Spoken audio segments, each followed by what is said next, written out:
సామెతల గ్రంథం 3వ అధ్యాయం 27వ వచనం.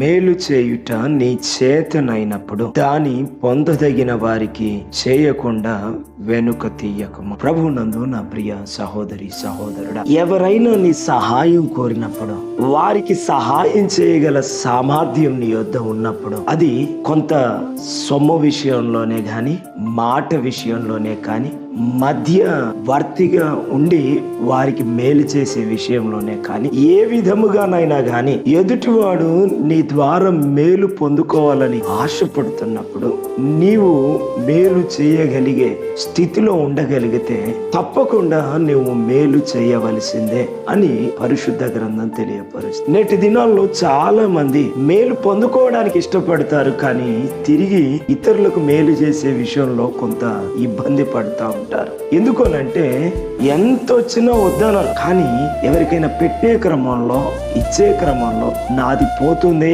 అనే స్వార్థంతో ఉండడాన్ని బట్టి ఇతరులకు మేలు చేసే క్రమంలో కొంత సహాయం చేసే సందర్భాలు ఎదురైనా కూడా వారంతగా ముందడుగు వేయలేరు. కానీ పరిశుద్ధ గ్రంథం తెలియపరుస్తుంది, ఈరోజు ప్రభువైన యేసుక్రీస్తును అంగీకరించిన వారితో బహు సూటిగా స్పష్టంగా దేవుడు వాక్యం ద్వారా మాట్లాడుతున్నాడు.